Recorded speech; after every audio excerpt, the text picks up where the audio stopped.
Shalom Bapak Ibu yang terkasih di dalam Tuhan. Sebentar kita akan memulai ibadah kita.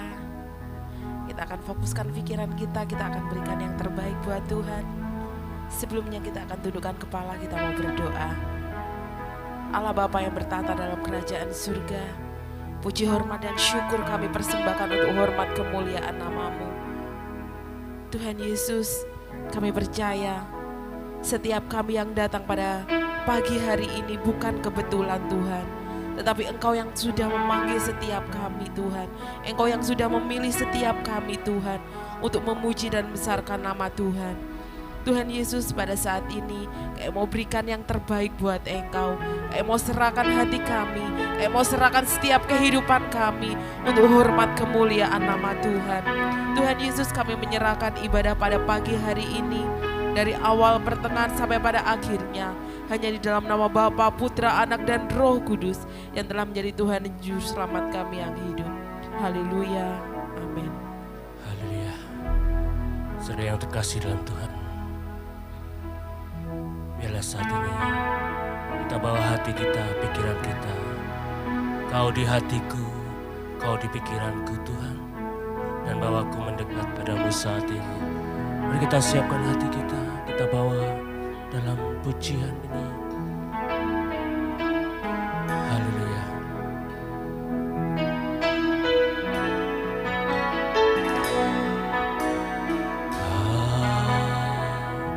Di hatiku, amin. Kau di pikiranku, dan bawa mendekat di mana Kau tinggal. Kau di hatiku, Kau di pikiranku, dan bawaku mendekat di mana Kau tinggal. Ku perlu Kau Tuhan, menjamah hatiku. Ku perlu Kau Tuhan.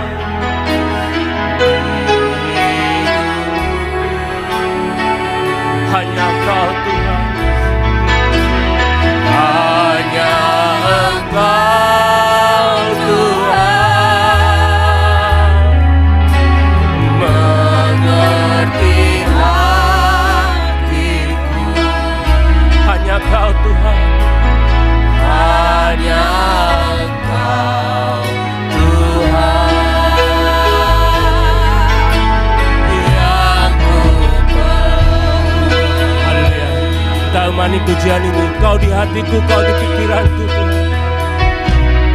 Kau di hatiku, Amin. Kau di pikiranku, Saat ini bawaku mendekat pada Engkau Tuhan. mendekat di mana Kau tinggal.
Tuhan saat ini. Karena kita perlu selalu. Perlu Kau Tuhan. Amin. Apapun yang terjadi dalam hidup kita, Tuhan selalu di awal dalam hidup kita. Hanya Kau Tuhan.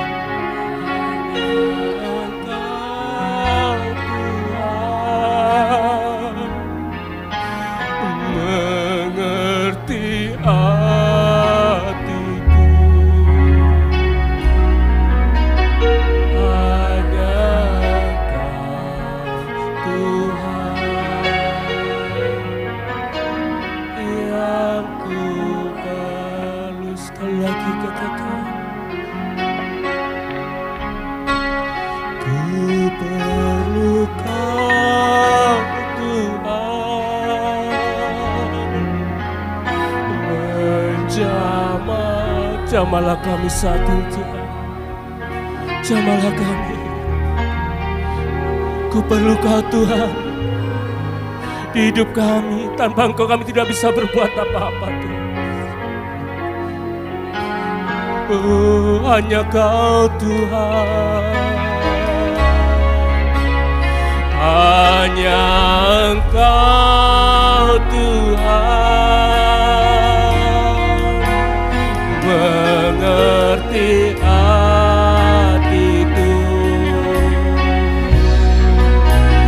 Hanya Engkau Tuhan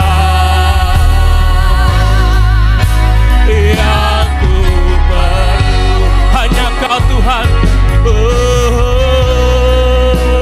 Hanya Engkau Tuhan yang ku perlu. Hanya Kau Tuhan. Hanya Engkau Tuhan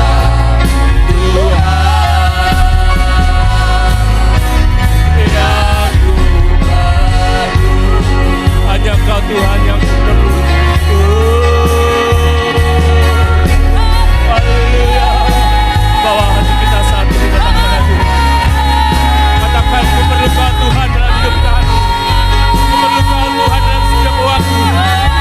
Jamahlah hati kami Bapa. Jamahlah hidup kami Tuhan. Kami tidak bisa hidup tanpa Engkau.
Saya tidak tahu apa yang terjadi dalam hidup kita, saudara dan saya.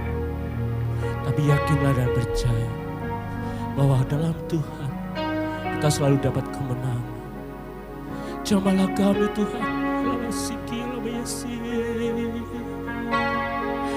bahwa saat ini katakan pada Tuhan apa yang ada pada diri kita saat ini. Tuhan tidak akan pernah tinggalkan asalkan kita dekat. Bahwa hati kita, pikiran kita pada saat ini.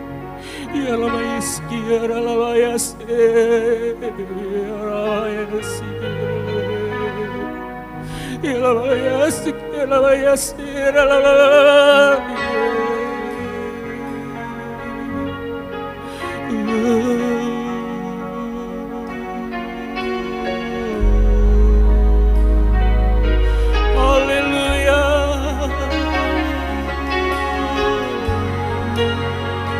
Ini kami Tuhan, jemaat-Mu tempat ini Bapa. Bahwa kami dekat pada Engkau saat ini Tuhan, jamahlah kami Tuhan. Bukan kekuatan kami, bukan kekuatan kami dalam hidup kami.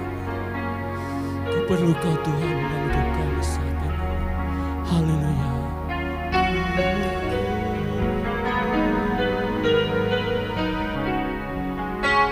Ku perlu Kau Tuhan,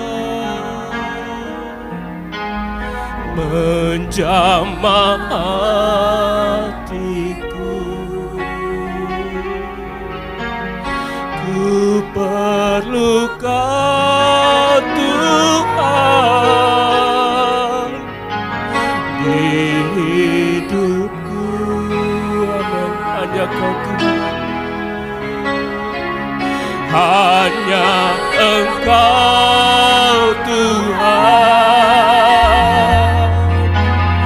mengerti hatiku. Hanya Engkau Tuhan yang ku perlu. Amin. Ku perlu Kau Tuhan.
Semua kami persembahkan untuk hormat kemuliaan nama Tuhan. Di dalam nama Tuhan Yesus yang siap untuk bersuka cita, sama-sama katakan amin. Sekali lagi shalom Bapak Ibu yang terkasih. Shalom. Ada sukacita di tempat Amen. ini. Siap serukan nama Yesus. Haleluya. Coba berikan sorak-sorai yang paling meriah dong buat Tuhan kita. Serukan namanya.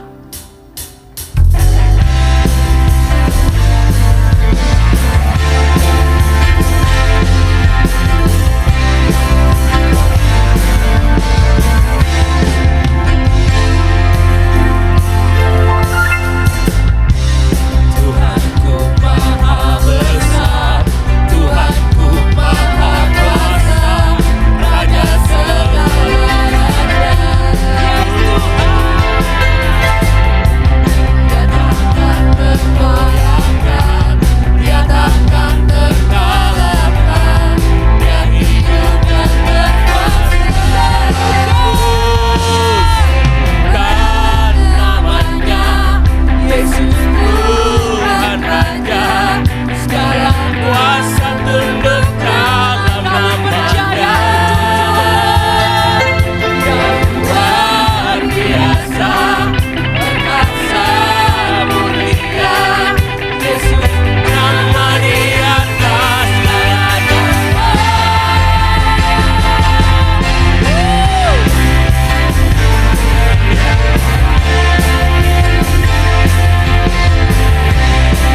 sorai lebih lagi dong buat Tuhan kita. Dia memang luar biasa.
kemuliaan Tuhan kita, amin, haleluya. Silakan duduk saudara, puji Tuhan, bersyukur pada Tuhan saat ini. Saudara yang terkasih dalam Tuhan, Tuhan sudah memberikan berkat pada kita, berkat kesehatan, berkat jasmani, terutama berkat rohani untuk hidup kita selama ini. Biarlah saat ini di depan kita sudah ada seperti perpuluhan, dan kolektan. Bagi saudara yang berkesempatan berpuluhan, kami persilakan. Kita akan menjalankan kolektan. Kita bawa dalam doa. Haleluya. Kami bersyukur pada Engkau Bapa, Tuhan kami Yesus Kristus, yang sudah memberikan berkat pada kami selama ini. Berkat kesehatan, berkat jasmani, terutama berkat rohani dalam hidup kami. Dan tiba saatnya Tuhan, kami akan memberikan apa yang ada pada kami, sebagian berkat yang telah Kau berikan untuk kolektan di tempat ini Tuhan, untuk pekerjaan-Mu. Biarlah tangan-tangan yang memberi, Engkau melihat ketulusan hati kami Bapa. Biar Engkau melimpahkan berkat bagi kami semua. Nama Engkau dibesarkan, nama Engkau dipermuliakan. Kami serahkan dalam nama Tuhan Yesus Kristus. Haleluya. Amin.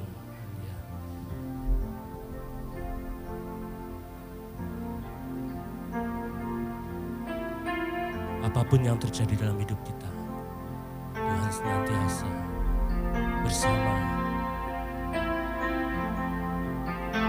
Yang terjadi dalam hidupku ini tak pernah kuragukan kasih-Mu Tuhan.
Katakan pujian untuk Tuhan sepenuh hati kita. Apapun yang terjadi dalam hidupku ini, tak pernah kuragukan kasih-Mu Tuhan. Lewat gunung yang tinggi, dalam lembah yang curam, tak pernah kuragukan janji-Mu Tuhan. Amin. Kau berfirman dan sembuhkanku, Kau bersabda dan selamatkanku. Tiada yang mustahil bagimu, Yesus, ku percaya padamu. Amin. Kau berfirman dan sembuhkanku, Kau bersabda dan selamatkanku. Tiada yang mustahil bagimu, Yesus, ku percaya padamu. Jemaat dengan lembut katakan, Kau berfirman terima kasih Tuhan. dan Sebentar lagi kami akan mendengarkan firman-Mu Bapa. Biar kita siapkan hati kami Tuhan sebagai tanah hati yang baik, menerima firman-Mu Tuhan. Karena kami yakin dan percaya tiada yang mustahil bagi-Mu Tuhan. Yesus, ku percaya padamu. Yesus, ku percaya Amin. Kau berfirman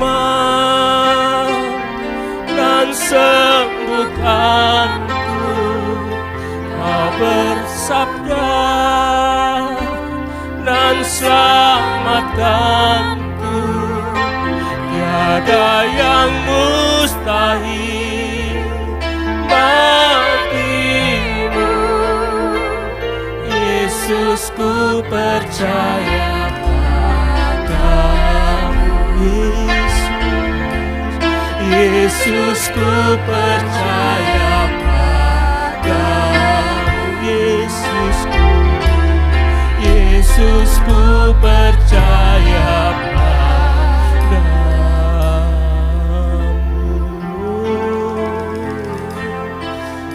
Haleluya Tuhan. Tiada yang mustahil bagimu Bapa. Kau berfirman sembuhkanku. Kau bersabda selamatkanku. Saat ini kami siapkan hati kami Tuhan untuk menerima firman. Ya Allah. Kami tidak tahu apa yang ada pada kami saat ini Bapa. Tapi kami siapkan hati kami Tuhan datang pada Engkau. Kami yakin dan percaya Kialah masih Kialah. Haleluya. Apapun yang terjadi dalam hidup kami, jawabannya adalah firman-Mu Tuhan. Kami sudah memuji Engkau, menyembah Engkau. Kami persembahkan suara kami, hati kami Tuhan. Dan saat ini kami persembahkan hati kami untuk menerima firman-Mu. Kami serahkan hamba-Mu yang akan menyampaikan firman-Mu Tuhan. Ya Allah. Biarlah kuasa Roh Kudus-Mu selalu menaungi, selalu menyertai hamba-Mu untuk menyiapkan semua, oh Tuhan, roti, air kehidupan bagi kami semua. Terima kasih nama Engkau dibesarkan, nama Engkau dipermuliakan Tuhan. Kami serahkan seluruhnya dari awal hingga akhir. Dan firman ini Tuhan, biarlah Engkau campur tangan Roh Kudus kuasai tempat ini. Terima kasih Bapa, terima kasih Yesus. Kami sudah siap untuk menerima firman.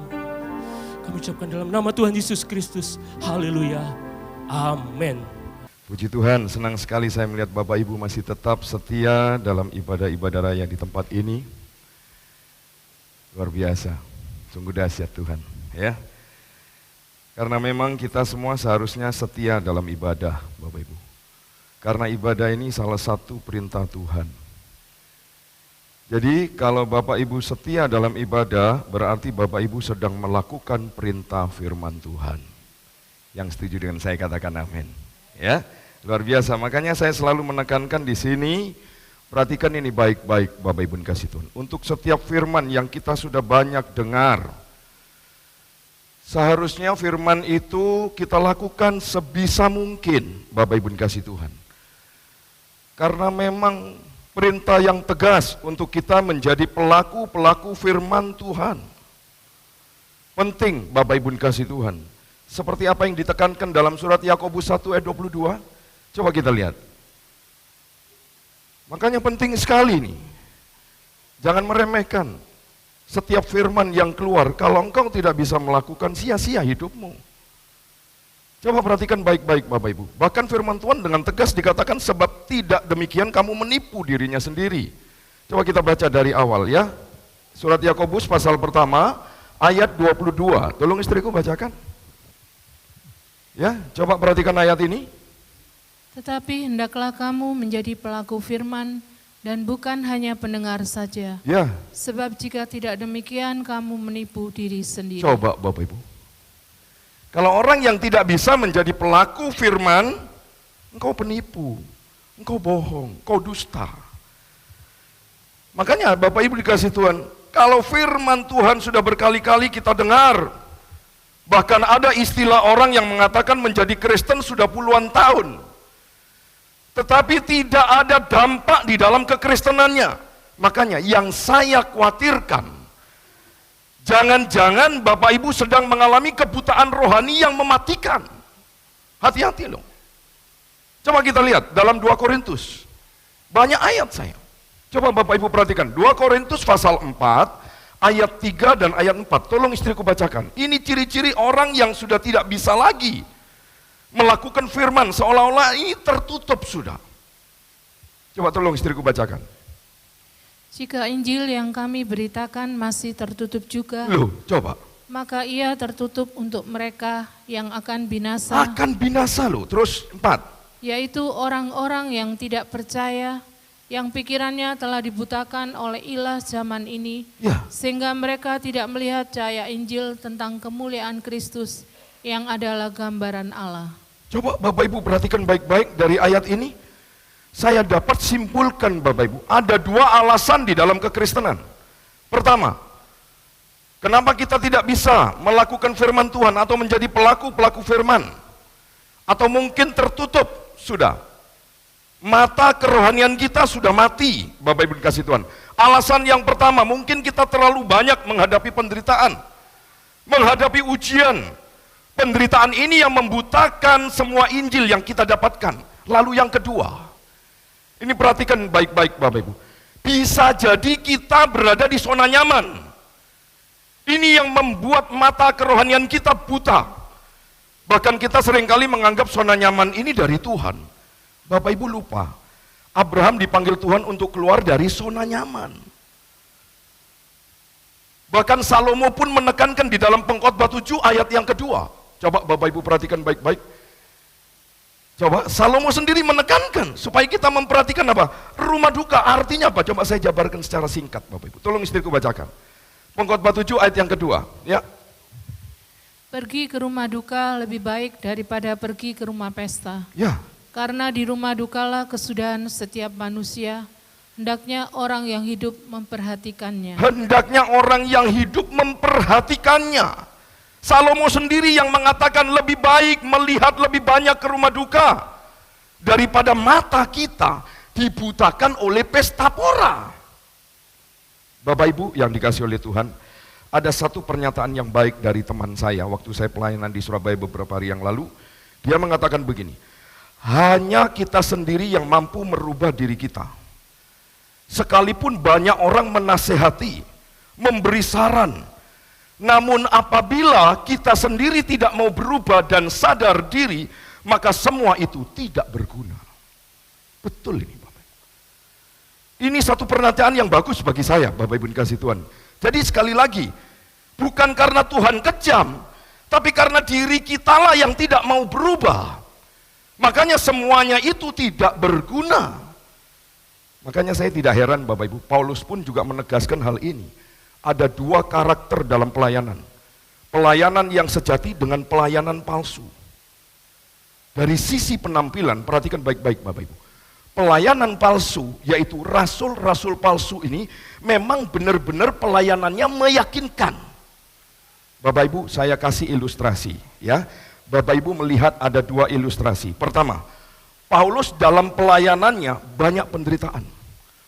Seringkali ditentang, difitnah, dianiaya, dan seterusnya. Yang satu lagi perhatikan Bapak Ibu, melihat kelompok rasul lain, yaitu rasul palsu, yang pelayanannya diterima banyak orang, karena mungkin mereka pandai untuk memikat hati orang, mungkin dengan kata-kata yang menyenangkan telinga. Akhirnya Bapak Ibu dikasih Tuhan, saya yakin dan percaya Bapak Ibu akan mendapatkan begini, Paulus yang ikut tidak terlalu banyak, betul? Rasul-rasul palsu yang ikut banyak. Nah pertanyaan saya, kalau Bapak Ibu diperhadapkan 2 keadaan seperti ini, andaikan Bapak Ibu disuruh untuk menilai hamba Tuhan mana yang lebih berhasil, kira-kira Bapak Ibu nilai mana? Saya percaya pasti Bapak Ibu menilai yang banyak. Saya yakin itu. Nah sekarang saya mau tanya Bapak Ibu dikasih Tuhan, jujur aja, kalau Bapak Ibu melihat hamba Tuhan berhasil itu dari sisi mana? Coba, kadang-kadang saya juga ingin memberikan satu pertanyaan buat Bapak Ibu. Kalau Bapak Ibu melihat dari sisi mana hamba Tuhan itu berhasil? Pasti saya yakin dan percaya, zaman sekarang ini pasti dinilainya dari jumlah jemaatnya. Makanya tidak heran kalau sekarang melihat keberhasilan hamba Tuhan itu selalu yang dilihat dari banyaknya jemaat. Jadi sekarang ini yang menjadi bukti ajarannya yang benar itu dari jumlah banyaknya jemaat. Itu yang benar. Dari kuantitas, bukan kualitas lagi. Nah, saya catat di sini Bapak Ibu, saya berpendapat kalau memang jumlah pengikut yang banyak menentukan yang benar, saya mau tanya, seharusnya yang pertama, firman Tuhan harusnya yang mengatakan banyak yang dipanggil, sedikit yang dipilih, harus dibalik. Banyak yang dipilih, sedikit yang dipanggil, harusnya begitu. Lalu perhatikan yang kedua, kalau ternyata ajaran yang benar dilihat dari nilai jumlah banyaknya jemaat, kenapa kita menjadi pengikut Kristus? Halo? Bukankah pengikut Kristus ini minoritas? Kenapa enggak ikut aja yang banyak? Loh, itu yang benar kok. Betul? Ikut aja yang banyak, nabi-nabi palsu, pengajar-pengajar palsu, guru-guru palsu, itu semua pengikutnya banyak loh Bapak Ibu. Makanya saya katakan kita perlu berhati-hati di sini, karena begini, jumlah yang banyak tidak menentukan apakah seseorang benar atau tidak benar. Catat ini baik-baik. Ini penting Bapak Ibu dikasih Tuhan. Sama seperti posisi Paulus. Posisi Paulus yang tidak menyenangkan. Paulus ini dianggap sebagai hamba Tuhan yang dalam tanda kutip. Tanda kutip. Paulus ini hamba Tuhan yang gagal. Sedangkan para rasul lain terlihat sebagai hamba Tuhan yang berhasil. Bahkan keberhasilannya sungguh luar biasa, Bapak Ibu dikasih Tuhan. Nah sekarang, bagaimana Paulus menyikapi hal ini? Bagaimana Paulus bisa menyikapi situasi yang seperti ini, Bapak Ibu dikasih Tuhan? Makanya, kalau Bapak Ibu memperhatikan di pasal-pasal sebelumnya, seperti di pasal 4, ya, pertama-tama yang menjadi dasar dari pelayanan Paulus itu apa? Coba buka, 2 Korintus 4 ayat pertama. Ini dasarnya. Ini hebatnya Bapak Ibu. Coba kita lihat, 2 Korintus pasal 4 ayat pertama. Tolong istriku bacakan. Oleh kemurahan Allah, kami telah menerima pelayanan ini. Karena itu kami tidak tawar hati. Nah ini loh yang menjadi basic dasar. Paulus sadar bahwa pelayanan itu didasarkan pada apa? Kemurahan Allah. Makanya tidak heran Paulus tidak pernah kendur dalam pelayanannya Bapak Ibu. Biarpun dalam pelayanan, Bapak Ibu perhatikan di dalam Alkitab, kisah cerita tentang Paulus. Oh, Paulus banyak sekali penderitaan, banyak sekali penganiayaan. Tapi kalau dasarnya benar, maka semua penderitaan yang dialami oleh Paulus itu hanya sebagian kecil dari kemuliaan Allah yang dinyatakannya. Kecil masih Bapak Ibu dikasih Tuhan. Makanya pagi hari ini, maaf sekali lagi, saya bukan khotbah biasa, tapi ini bersifat waspada. Karena itu saya mohon dengan sangat perhatikan sungguh-sungguh kebenaran firman Tuhan yang akan saya sampaikan. Karena sekali lagi yang perlu Bapak Ibu perhatikan di akhir zaman ini, perjuangan kita untuk memperoleh hidup yang kekal bukan hal yang mudah. Tapi mau tidak mau segala sesuatunya ditentukan mulai hari ini. Dimulai saat ini, bukan esok. Atau menunda-nunda, bukan. Makanya hati-hati Bapak Ibu. Firman Tuhan selalu berkata apa? Hari ini. Makanya sekali lagi saya beritahu kepada Bapak Ibu, sudah saatnya jangan main-main lagi atau santai-santai saja bersama hal-hal duniawi ya. Karena hari-hari ini sudah sangat dekat kedatangan Tuhan. Sudah amat sangat dekat. Makanya jangan sekali lagi main-main dengan Tuhan dan juga jangan main-main dengan dosa, karena dosa di mata Tuhan sesuatu yang serius. Kalau tidak serius, tidak mungkin dia korbankan nyawanya. Mati menderita. Penganiayaan dia lakukan. Mati bukan mati enak langsung didor, ditombak langsung mati. Tidak, harus melewati sengsara dulu, penderitaan dulu. Makanya saya katakan dosa di mata Tuhan sesuatu yang serius. Karena dosa ini akan terus menarik Bapak Ibu hidup terus di dalamnya. Tapi saya percaya mulai pagi hari ini kita tidak lagi hidup dari segala ikatan dosa. Karena kita terus belajar hidup di dalam kebenaran Allah. Maka dari itu yuk buka Alkitab kita. Coba saya akan bahas dari kitab Daniel. Coba kita lihat kitab Daniel pasal yang ke-11 ayat 31 dan 32. Karena sekarang ini sebenarnya kita punya masalah yang serius yang sering kali kita abaikan, dan masalah yang serius ini sebenarnya adalah masalah akhir zaman. Ini penting Bapak Ibu. Nah, satu hal lagi sebelum saya melanjutkan kebenaran firman Allah, saya coba mengajak Bapak Ibu berpikir begini. Bapak Ibu lihat begini. Kalau ada satu orang yang hidupnya lagi berjalan di dalam kebenaran, ya, atau singkat cerita orang yang hidupnya belajar benar, melayani Tuhan dengan cara yang benar, memberitakan kebenaran firman Tuhan yang murni. Saya mau tanya, menurut Bapak Ibu, orang ini pasti berhasil nggak? Halo? Pasti berhasil nggak Bapak Ibu? Sebenarnya tidak Bapak Ibu. Kalau Bapak Ibu mengatakan pasti berhasil, berarti keberhasilan itu bukan anugerah. Keberhasilan itu hasil dari sebuah metode. Ini terbukti dari Yesus sendiri. Dalam melakukan pelayanannya benar, caranya benar, motivasinya benar, hidupnya benar, memberitakan Injil kebenaran yang murni, apalagi yang kurang dari Yesus. Saya mau tanya, Yesus saja punya berapa murid? 12. Yang menyerahkan Yesus 1. Makanya di dalam setiap pelayanan yang benar sekalipun, masih ada saja yang menolaknya. Itu 12. 1 yang boleh saya katakan murtad. 1 yang boleh saya katakan menjadi pengkhianat. Bagaimana kalau 24? Jadi 2. Bagaimana kalau 240? Berapanya Bapak Ibu? Coba Bapak Ibu perhatikan baik-baik. Makanya saya kasih tahu Bapak Ibu ya, begini. Kalau Bapak Ibu mau menyenangkan semua orang, Bapak Ibu lebih baik pendam impian dan harapan itu. Tidak mungkin bisa. Karena apa? Kita tidak mungkin bisa menyenangkan semua orang tanpa Bapak Ibu mengorbankan kesenangan Allah. Ini catat baik-baik, penting. Saya ulang sekali lagi. Bapak Ibu tidak mungkin bisa menyenangkan semua orang tanpa Bapak Ibu mengorbankan kesenangan Allah. Karena semua orang yang kita hadapi tidak semuanya baik loh. Tidak semuanya baik. Di dalam gereja ini tidak ada seorang pun yang sempurna.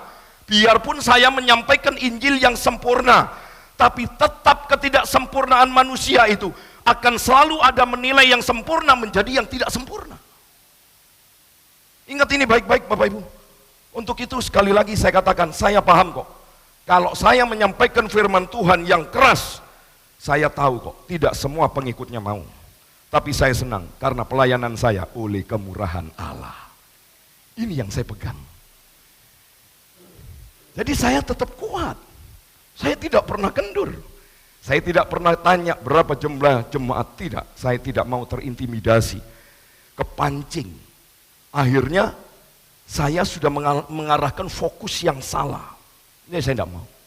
Yang penting saya pegang tadi ayat yang Paulus punya, yaitu apa? Oleh kemurahan Allah kami ada pelayanan. Ini luar biasa. Ini dahsyat Bapak Ibu. Coba Bapak Ibu sekarang kita lihat, ayo. Coba kita akan belajar sesuatu dari kitab Daniel. Daniel pasal 11 ayat 31 dan 32. Dua ayat ini penting Bapak Ibu kasih Tuhan. Ya, untuk itu kita akan belajar ada sesuatu yang baik. Ya, supaya Bapak Ibu paham dengan baik dari ayat ini. Saya rindu Bapak Ibu baca bersama-sama karena 2 ayat saja. Ya, supaya setiap kita ingat baik-baik, simak ayat ini baik-baik, dan saya percaya kita pulang kita diberkati oleh Tuhan. Ya, ayo kita baca sama-sama sekali lagi kitab Daniel pasal 11 ayat 31 dan 32. Yang sudah dapat katakan amin. Bagi Bapak Ibu mungkin yang tidak membawa Alkitab tidak apa-apa, karena di depan ada layar LCD bisa membantu kita untuk meringankan kita dapat membacanya. Ya, sekali lagi kitab Daniel pasal 11 ayat 31 dan 32. Yuk kita baca sama-sama dengan hitungan saya yang ketiga. 1, 2, 3.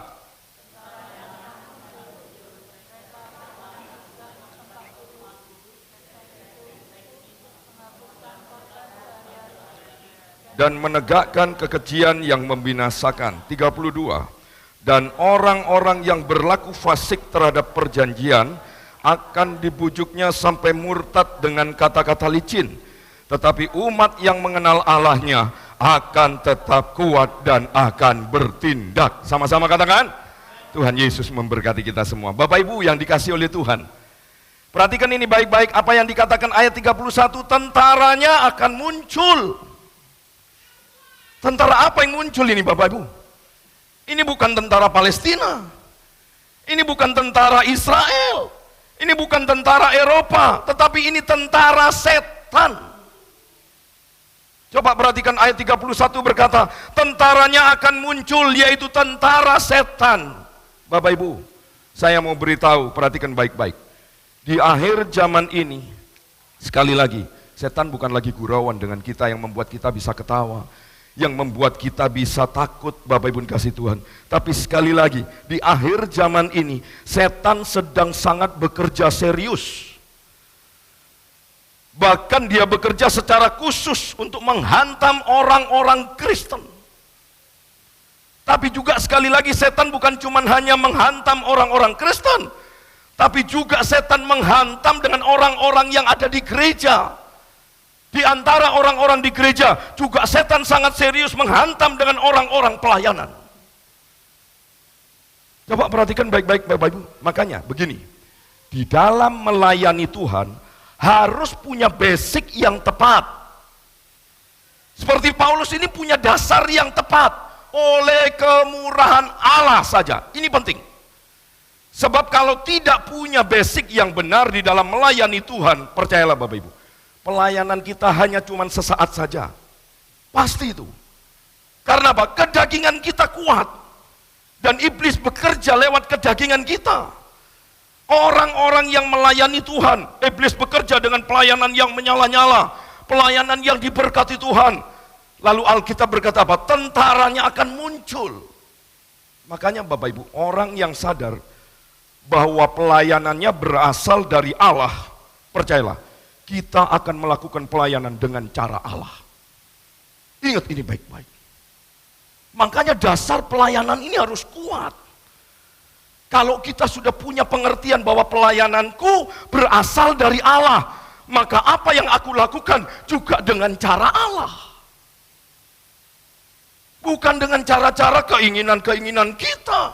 Yang pernah saya katakan 100% kalau kita lihat 100% jumlah firman Bapak Ibu. Hanya cuma 1% untuk Allah. 99% kesaksian semua. Untuk dirinya sendiri. Untuk ini, untuk itu. Coba Bapak Ibu dikasih Tuhan. Sudah nggak benar lagi. Karena apa? Dia nggak menyadari bahwa pelayanan itu anugerah. Pelayanan itu oleh karunia, oleh kemurahan Allah. Berarti kita harus paham dong, kalau setiap melayani Tuhan, pelayanan yang Tuhan berikan kepada saya, itu berasal dari Allah. Makanya sesuatu yang berasal dari Allah, saya lakukan dengan cara Allah. Kalau kita punya kesadaran seperti ini dalam melayani Tuhan, percayalah Bapak Ibu, kita pasti kuat menghadapi apapun saja dalam melayani Tuhan. Tetap kuat, karena basicnya benar. Karena apa? Karena kita tahu, kita peka bahwa saya melakukan pekerjaan Tuhan dengan cara Allah, maka pasti dalam pelayanan saya, Allah tetap menyertai saya. Ini dahsyat Bapak Ibu. Kalau punya pengertian yang seperti ini luar biasa. Makanya sekali lagi saya ingatkan Bapak Ibu, mengiring Tuhan itu harus punya dasar, harus punya pondasi yang kuat, yaitu apa? Ingat selalu, oleh kemurahan Allah kami telah menerima pelayanan ini. Makanya sekali lagi saya katakan, kalau dasarnya mengiring Tuhan tidak kuat, percayalah, kita mudah kecewa, ya, kita mudah marah, apalagi di dalam melayani Tuhan, mengiring Tuhan saja, ya, bisa kecewa, bisa marah, apalagi dalam melayani Tuhan. Makanya Bapak Ibu perhatikan baik-baik, setan sedang sangat serius menyatukan kekuatan terbesar untuk apa? Menghancurkan gereja. Coba perhatikan baik-baik Bapak Ibu dikasih Tuhan. Kenapa saya berkata setan akan memakai kekuatannya untuk menghancurkan gereja? Coba lanjut ayat yang ke-31. Coba perhatikan baik-baik. Tolong istriku bacakan. Coba. Tentaranya akan muncul, mereka akan menajiskan tempat kudus benteng itu. Stop, coba Bapak Ibu. Mereka akan menajiskan tempat kudus. Apa itu? Gereja. Rumah Tuhan. Coba perhatikan baik-baik Bapak Ibu. Jadi di akhir zaman ini Tuhan sebenarnya sedang mencari orang-orang Kristen yang bukan hanya Kristen penggembira saja. Ikut sana, ikut sini, gereja sana, gereja sini. Gak jelas pertumbuhan kerohaniannya. Bagaimana engkau bisa bertumbuh? Kasihan saya bukan keras ini karena saya mentang-mentang, bukan. Engkau gak pernah bisa bertumbuh. Percaya saya, kerohanianmu mentah. Sebentar selesai ini, lihat inilah, lihat itu. Loh, kalau kita memang sudah punya panca indera yang dewasa, panca indera yang kuat bisa membedakan mana yang baik, mana yang benar, mana yang tidak baik, silakan lanjut. Bapak Ibu nanti bisa mengklarifikasi sendiri dalam dirinya. Tapi kalau enggak kuat, hati-hati. Kekristenan bukan hanya minta-minta tangan bawah saja. Di akhir zaman ini Tuhan sungguh-sungguh sedang mencari anak-anak Tuhan, jemaat-jemaat Tuhan, pelayan-pelayan Tuhan yang berani bayar harga untuk menjaga kekudusan. Karena kekudusan adalah memang benteng kita adalah menghadapi peperangan. Tidak bisa tidak. Makanya Bapak Ibu yang dikasih Tuhan, di dalam gereja tidak semuanya domba. Jujur saya katakan. Terbukti ada hal-hal kecil yang masih bisa dipersoalkan. Tapi di sini saya senang Bapak Ibu, tidak ada yang seperti itu ya. Karena bagi kita semua besar, tidak ada yang kecil. Karena yang kita persoalkan adalah hal yang besar. Ya Bapak Ibu dikasih Tuhan, coba perhatikan baik-baik. Nah Bapak Ibu, kalau saya boleh memberitakan Injil yang benar, dengan cara yang benar, dengan hidup berjuang yang benar, kalau tetap gagal, persoalannya bukan pada saya. Persoalannya adalah pada orang itu sendiri. Dan kita akan melihat seberapa parahkah orang itu. Seberapa parahkah orang yang tidak bisa menjadi pelaku-pelaku firman. Ternyata Bapak Ibu, saya catat di sini. Menurut Paulus ada 3 tanda. Ada 3 tanda yang menunjukkan betapa parahnya keadaan rohani orang yang tidak bisa menjadi pelaku. Parah Bapak. Coba kita lihat Bapak Ibu. Nah yang pertama begini Bapak Ibu dikasih Tuhan. Mereka yang tidak bisa menjadi pelaku adalah mereka yang sedang menuju kebinasaan.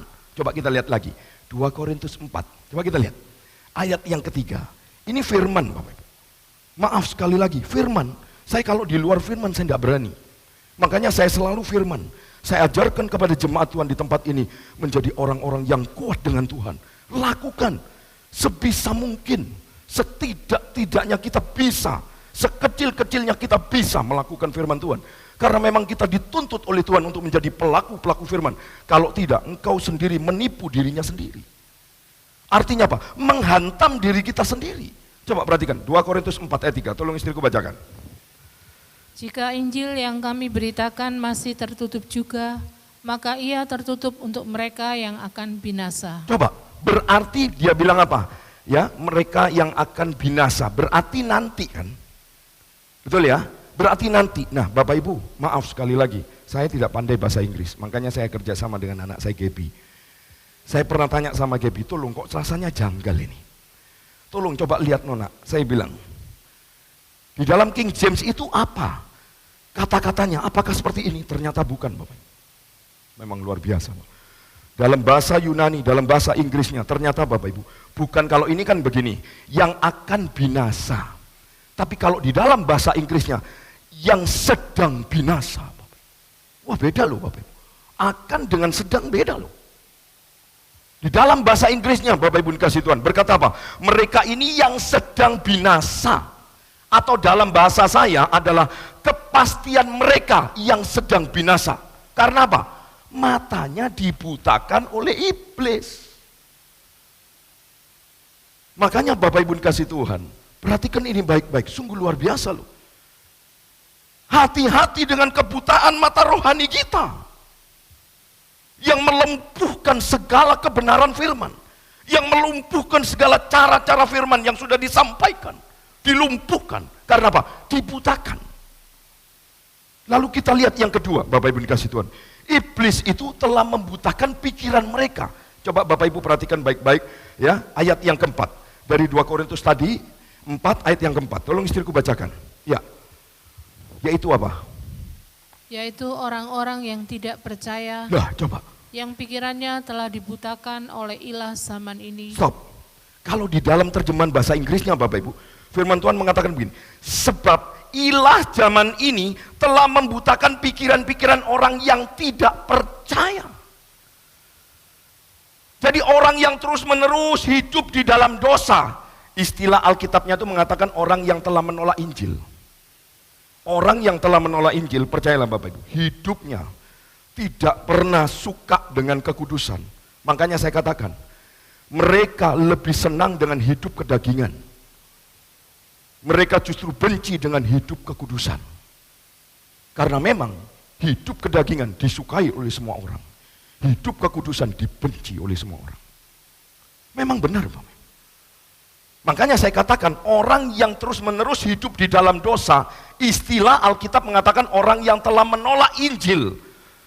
Justru orang yang telah menolak Injil itu adalah orang-orang yang sedang menuju kebinasaan. Karena apa? Karena mata mereka dibutakan, pikirannya juga yang orang tidak percaya dibutakan. Zaman ilah yaitu berbicara tentang zaman sekarang. Mengerikan loh kerohanian mereka Bapak Ibu.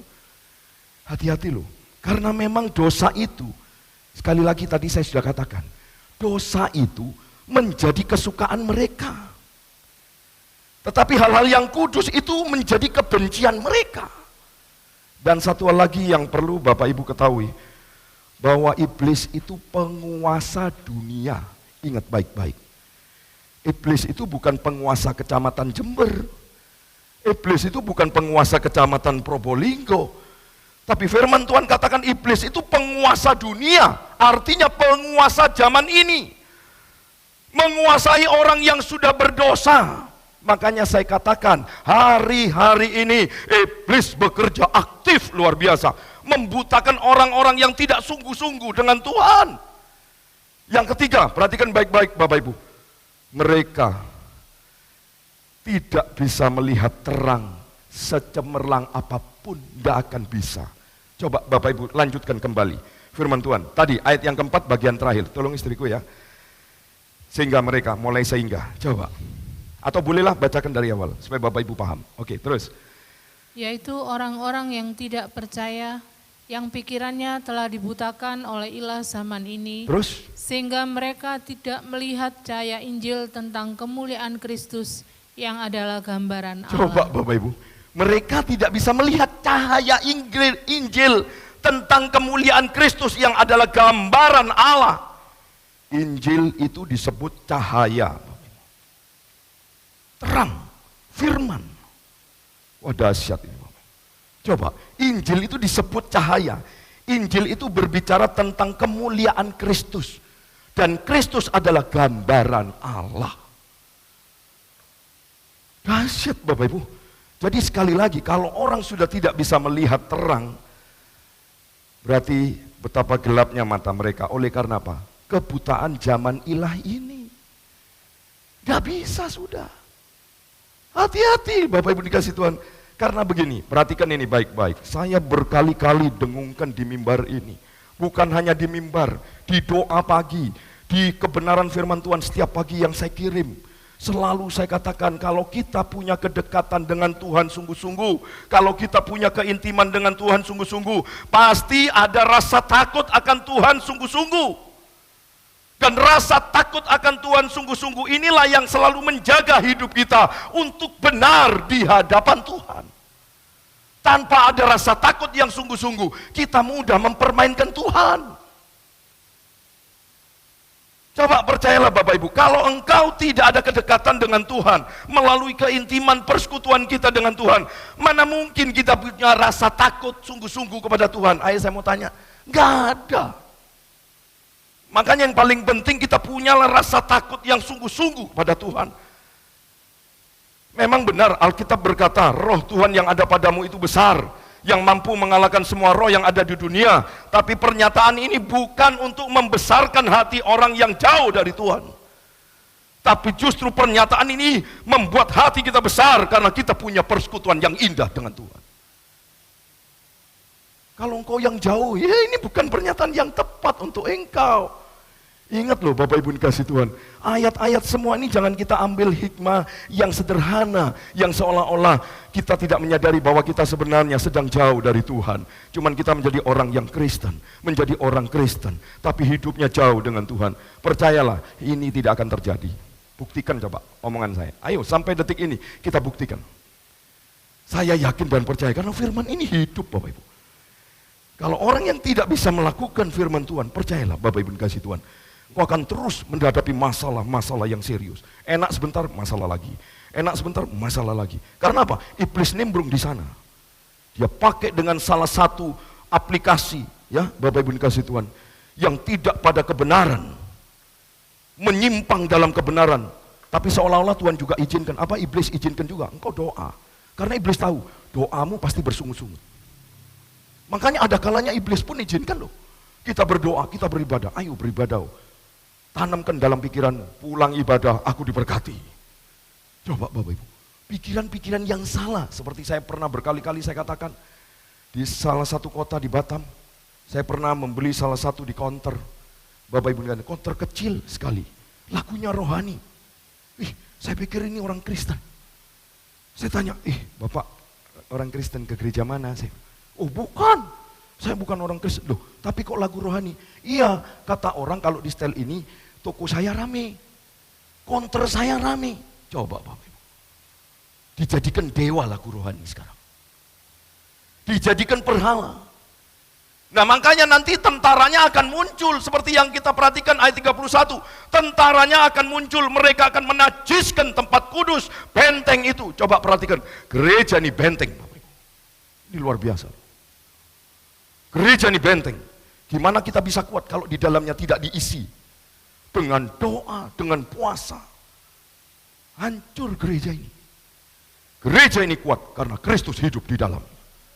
Dan kita terus menghidupi. Api ini terus dibakar, api kemuliaan Allah. Sehingga gereja ini tidak heran, selalu kemuliaan Allah itu hidup. Ini doa loh ini, tiap pagi ada loh. Berapapun saya layani di tempat ini. Karena yang saya punya basic yang kuat adalah apa? Oleh karena kemurahan Tuhan, kami bisa menjadi seorang pelayan. Coba dahsyat. Punyalah statement seperti ini. Coba perhatikan ayat 31 tadi, tentaranya akan muncul, mereka akan menajiskan tempat kudus, benteng itu. Coba perhatikan baik-baik Bapak Ibu. Kalau setan berhasil menyerang kekudusan, lalu teks selanjutnya berkata apa? Menghapuskan korban sehari-hari dan menegakkan kekejian yang membinasakan. Coba, berarti sudah tidak ada lagi korban buat Tuhan. Tidak ada lagi gereja korban doa. Tidak ada lagi pujian, tidak ada lagi korban penyembahan. Pokoknya hidup ini cuma cari kepentingannya sendiri. Coba perhatikan baik-baik Bapak Ibu. Baru minggu lalu, ada seorang anak Tuhan bertemu dengan kami. Dia mau bertemu, dia ngobrol. Dia bilang, Pak Gem, boleh enggak saya saat ini menyumbang untuk Natal, untuk dekor. Luar biasa Bapak Ibu. Coba, saya tidak pernah minta sama dia, saya tidak pernah apa, tapi Roh Kudus bekerja dalam hidupnya. Dia dipulihkan oleh Tuhan. Coba, Natalnya masih Desember.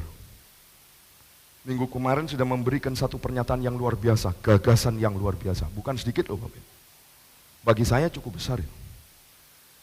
Coba Bapak Ibu, masih ada saja orang-orangnya Tuhan di dalam gereja ini. Coba, karena apa? Hidup. Saya tidak pernah main-main dalam melayani Tuhan, ini bukan kesaksian kosong. Anak-anak Tuhan, jemaat kita sendiri datang kepada saya. Ngomong sendiri secara pribadi dengan saya.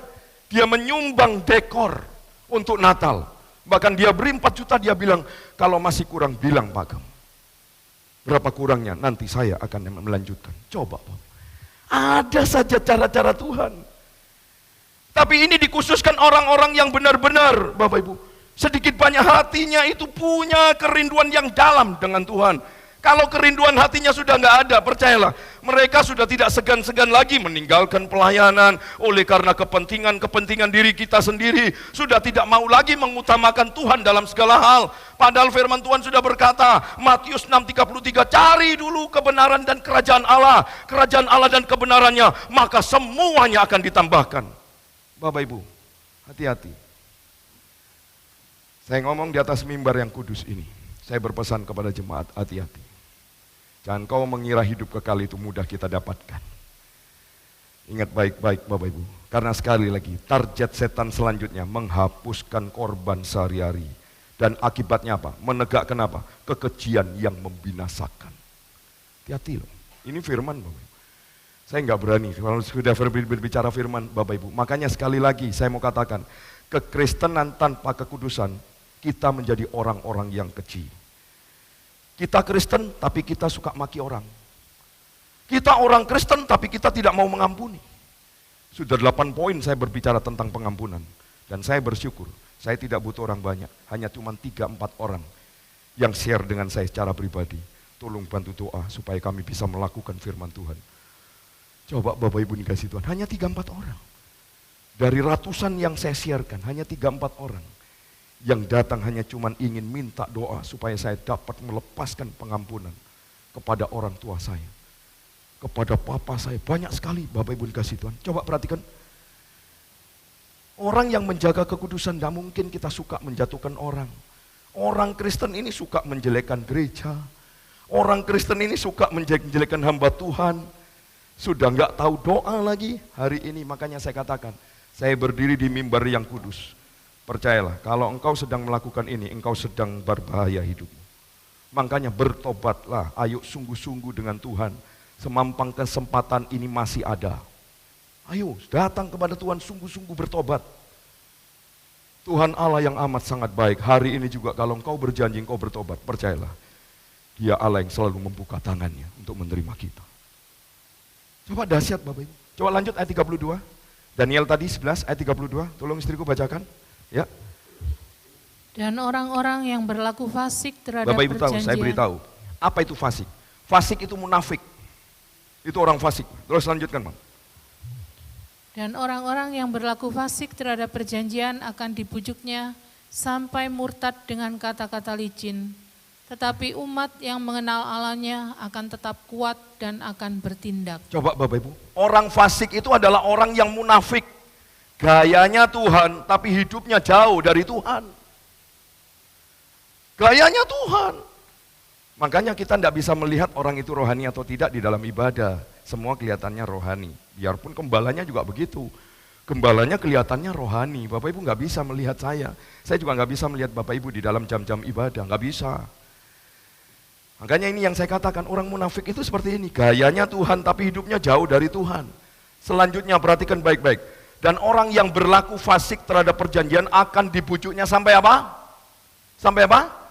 Murtad.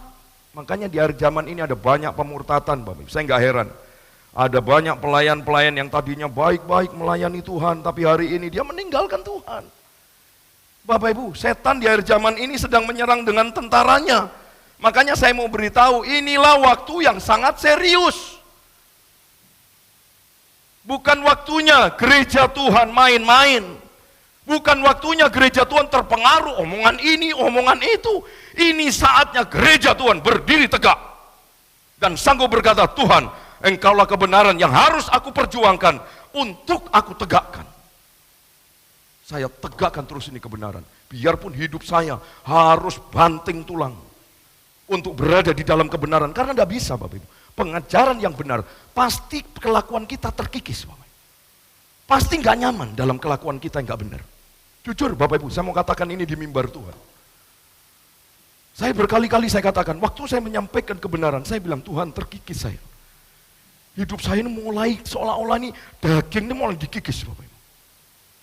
Ketidakbenaran dalam ucapan saya, di dalam kehidupan saya, mulai saya ditegur Bapak Ibu. Makanya Bapak Ibu, saya mengatakan dalam nama Tuhan Yesus, saya tidak mau menyampaikan firman Tuhan, menyimpang kanan, menyimpang kiri, tidak mau.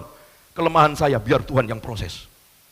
Saya katakan dan jujur, ini Tuhan, kelemahan saya. Proses Tuhan. Yang penting saya berusaha terus sungguh-sungguh, terus berjalan sesuai dengan kebenarannya Allah. Karena sekali lagi, bukan karena saya yang hebat, tapi saya dipercaya Tuhan. Coba lihat, 1 Tesalonika 2, ayat 4-6. Tolong istriku bacakan. Ini loh yang saya lakukan.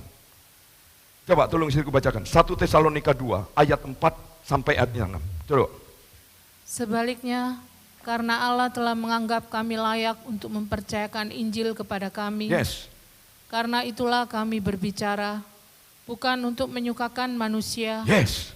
melainkan untuk menyukakan Allah yang menguji hati kita. Ini yang saya sampaikan. Terus lanjut ayat 5. Karena kami tidak pernah bermulut manis, Yes. hal itu kami ketahui, dan tidak pernah mempunyai maksud loba yang tersembunyi. Allah adalah saksi. Amin. Terus 6. Juga tidak pernah kami mencari pujian dari manusia, Yes. baik dari kamu Amin. Dalam nama maupun Yesus. dari orang-orang lain. Ya, Sekalipun kami dapat berbuat demikian sebagai rasul-rasul Kristus. coba Bapak Ibu. Buat apa kalau saya senang dipuji? Itu upah saya nanti. Upah saya cuma berhenti sampai di pujian. Saya tidak pernah menikmati upah yang datang dari Tuhan. Makanya saya tidak gila hormat. Saya cuma menyampaikan kebenaran firman Tuhan, ini saya sampaikan. Makanya saya berkata di mimbar yang kudus ini, saya tidak mau turun. Saya akan terus naik dan Tuhan akan terus bawa saya ke sana. Saya tidak akan mau turun. Saya tidak mau menjadi ekor, tapi saya dipimpin terus oleh Allah yang menjadi kepala. Terus dia bawa saya naik. Coba Bapak Ibu kasih Tuhan, hati-hati dengan sekarang loh. Coba Bapak Ibu lihat kembali lagi ayat 32 dalam Daniel 11 tadi. Saya akan melanjutkan. Coba perhatikan ayat 11, ayat 32. Tolong istriku bacakan Daniel 11 tadi. Ya. Dalam nama Yesus, Tuhan baik. Ya. Dan orang-orang yang berlaku fasik terhadap perjanjian akan dibujuknya sampai murtad dengan kata-kata licin. Tetapi umat yang mengenal Allahnya Amin. akan tetap kuat dan Yes. akan bertindak. Saya ulangi, tetapi umat yang mengenal Allahnya, sebesar apapun tentara setan, sejahat apapun serangan, separah apapun perbuatannya, tetap umat yang mengenal Allahnya akan tetap kuat dan akan bertindak. Yang penting kuat dulu dalam pengenalannya, bro. Saya sering dengar, ya GBT ini jadi bahan omongan. Dia bilang, lihat saja nanti GBT akan jadi apa. Puji Tuhan, ternyata GBT menjadi panutan yang luar biasa sampai detik ini. Ayo, coba Bapak Ibu, perhatikan baik-baik. Orang yang ngomongin GBT itu sebenarnya mereka mau menjatuhkannya. Tapi Allah punya kuasa. Sehingga perkataan orang yang melecehkan dipakai Tuhan menjadi nubuatan. Dan sekarang malu sendiri mereka. Karena apa? Omongannya kok enggak jadi berkat, maksudnya tidak nyata. Omongannya kok enggak nyata ya. Justru omongan mereka jadi nubuatan. Makanya saya mau katakan, itulah Tuhan Yesus. Coba buka Kejadian 50 ayat 20. Coba lihat. Semua dasar saya firman. Kalau enggak firman kita lemah nanti. Mulai pandemi tidak pernah tutup GBT. Orang mau mengancam bilang, katanya nanti begitu ada yang kena jemaat, saya tutup gereja GBT. Saya bilang, saya punya Tuhan. Allah yang kita sembah jauh lebih berkuasa dari COVID. Coba Bapak Ibu pegang ini Kejadian 50 ayat 20, tolong istriku bacakan.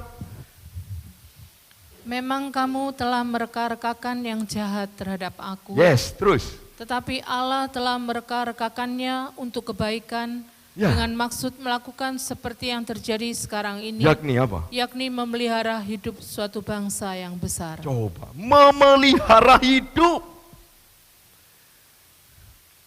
Dahsyat Bapak Ibu. Bapak Ibu saat ini datang beribadah. Engkau menyembah memuji Allah, ingat. Engkau yang kau sembah, yang kau puji, Allah yang hidup. Dia ada di tengah-tengah Bapak Ibu. Dan bukan cuma ada, dia menilik hati kita. Dia tahu hati kita. Mungkin saat ini ada yang protes, Pak Gembala. Dia tahu. Saya pun juga begitu. Oh ini sombong Bapak Gembala. Dia tahu. Tapi ini yang ada di hati saya. Dia ada di tengah-tengah saya. Bahkan saya selalu punya dalam pikiran apa? Dia selalu duduk, ingin mendengar khotbah saya. Bagaimana khotbah saya? Dia tilik saya. Makanya saya selalu katakan, ada kelemahan selalu saya turun, saya bilang sama Tuhan, Tuhan ampuni saya. Ini loh kelemahan saya, proses saya. Makanya berkali-kali saya katakan di mimbar, kalau Tuhan izinkan saya sakit, tapi dengan sakitnya ini membuat saya cinta Tuhan, membuat saya sungguh-sungguh dengan Tuhan, jangan ambil sakit saya.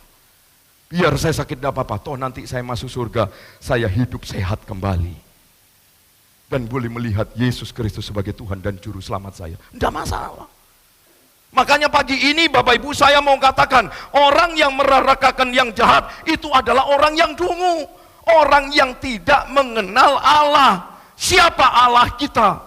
Dia tidak mengenal. Kalau saya mengenal Allah saya, Allah yang hebat. Allah saya, Allah yang luar biasa. Allah saya, Allah yang tidak pernah gagal. Allah saya tidak pernah mengecewakan. Allah saya tidak pernah terlambat. Allah saya, Allah yang selalu tepat menolong saya pada waktunya. Itu Allah kita, itu Allah Bapak Ibu. Nah kalau kita sudah tahu punya Allah yang seperti ini, berani kita melecehkan orang? Enggak berani. Yang ada selalu apa? Mendoakan orang. Mendoakan mereka. Coba Bapak Ibu dikasih Tuhan. Kalau kita punya rasa cinta yang dalam dengan Tuhan, percayalah, engkau pasti baik dan benar persekutuanmu dengan Tuhan. Pasti.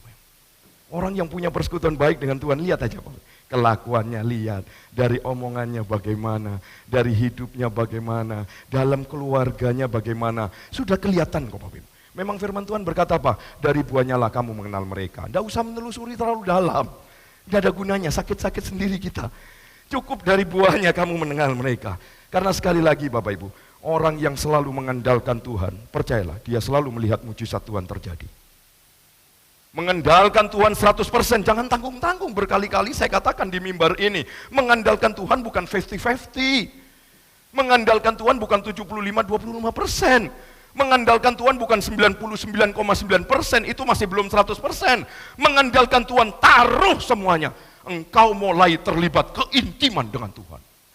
Engkau mulai terlibat persekutuan dengan Tuhan. Ini loh tugasmu.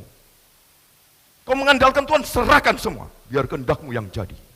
Wah, kalau engkau punya persekutuan yang sehat, jangan segan-segan Bapak Ibu bilang, biar kehendak Tuhan yang jadi. Bukan kehendak kami. Karena apa? Sehat.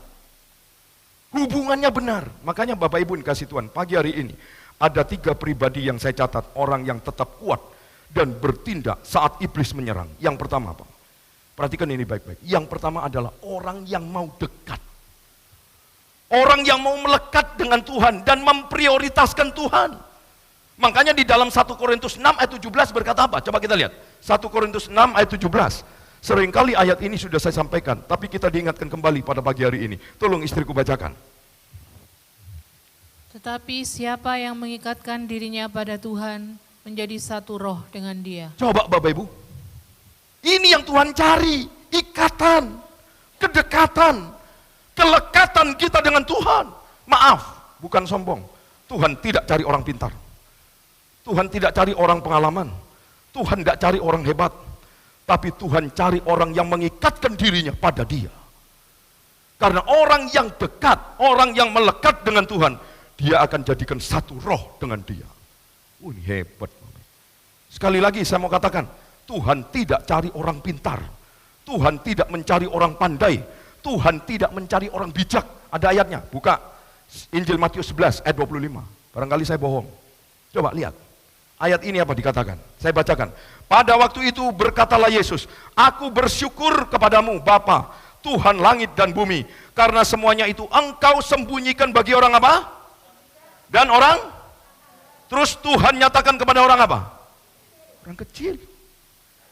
Coba. Justru orang yang pandai, orang yang bijak disembunyikan sama Tuhan. Justru Tuhan nyatakan orang yang kecil. Loh, ini firman. Saya nggak berani keluar dari firman. Coba perhatikan ayat ini Bapak Ibu. Justru Tuhan, sekali lagi saya mengulang, menyembunyikan orang yang bijak, menyembunyikan orang yang pandai. Tapi Tuhan nyatakan kepada orang yang kecil, orang yang sederhana, orang mungkin yang tidak dianggap bagi dunia, tapi justru Tuhan nyatakan orang tersebut. Wow, hebat ini. Percayalah Bapak Ibu, orang yang seperti ini Tuhan akan pakai lebih heran lagi. Karena di zaman ini Tuhan akan mencari orang-orang yang mau dekat, orang yang mau melekat dengan Tuhan, orang yang selalu memprioritaskan Dia dari segala-galanya. Daud pernah berkata, hanya Engkau yang kuandalkan dalam hidupku.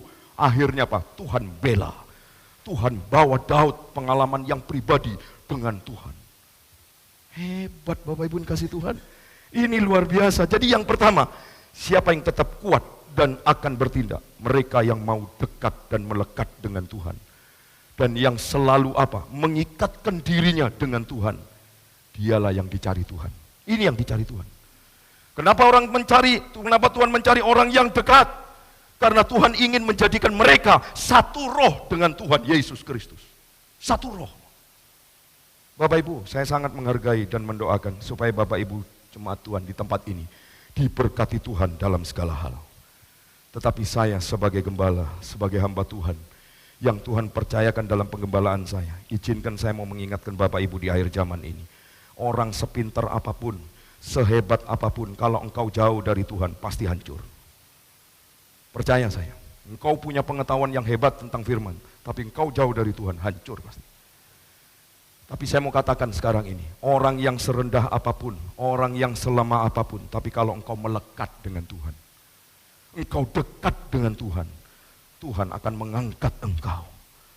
Dan engkau akan selalu hidupnya dalam tuntunan Tuhan.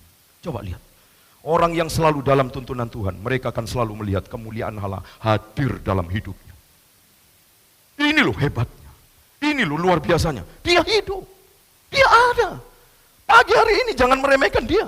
Dia koreksi hati kita. Makanya saya katakan Bapak Ibu dikasih Tuhan. Tidak semuanya loh orang Kristen ini domba. Saya nggak tahu hati-hati Bapak Ibu. Cuman satu hal Bapak Ibu harus ingat. Tuhan tahu kedalaman hati kita. Bahkan pusat perhatian Allah itu bukan luar, tapi hati. Hebat loh Bapak Ibu. Ini kita lihat yang kedua. Siapa yang tetap kuat dan bertindak? Yang kedua adalah orang yang setia. Dan orang yang bertahan sampai kesudahannya. Coba lihat Injil Markus 13 ayat 13. Coba perhatikan ayat ini. Injil Markus 13 ayat 13. Tolong istriku. Luar biasa pagi hari ini yang hadir. Full. Puji Tuhan. Tidak akan pernah Tuhan sia-siakan kehadiran Bapak Ibu. Dengan hati yang tulus, murni, mencintai, mengasihi Tuhan. Takut akan Tuhan sungguh-sungguh. Percayalah, engkau pulang, engkau diberkati oleh Tuhan. Ayo coba lanjut. Injil Markus 13 ayat 13. Tolong istriku bacakan. Ya. Kamu akan dibenci semua orang oleh karena namaku. Tetapi orang yang bertahan sampai pada kesudahannya, ia akan selamat. Bapak Ibu, saya mau katakan sekali lagi. Kenapa identik orang Kristen kok menderita? Ya, memang benar.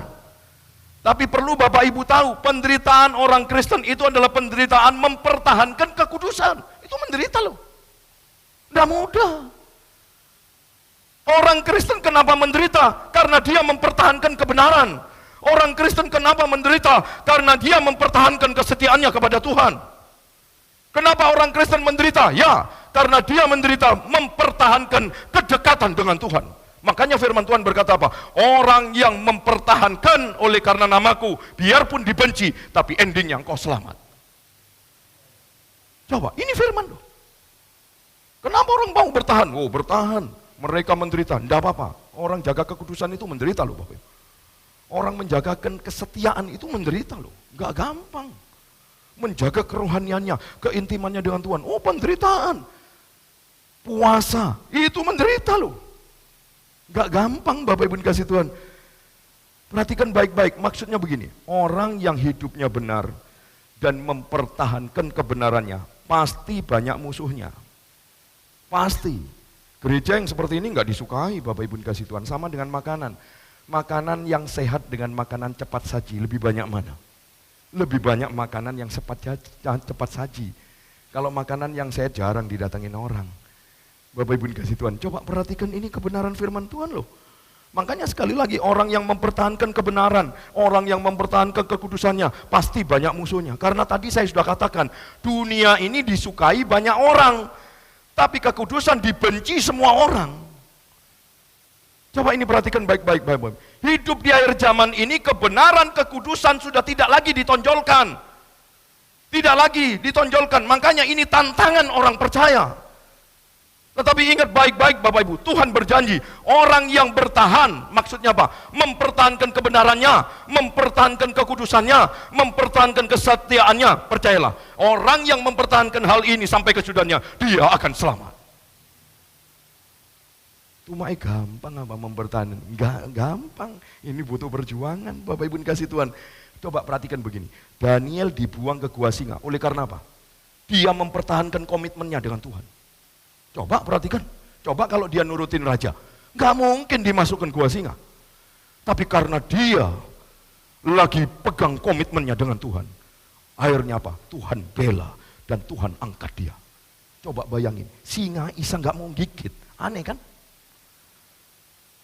Coba Bapak Ibu, jangan-jangan Daniel itu waktu di gua singa dia berkata begini, aman aku sama ciptaan Tuhan. Jangan-jangan dipegang nih singa, kau ciptaan Tuhan.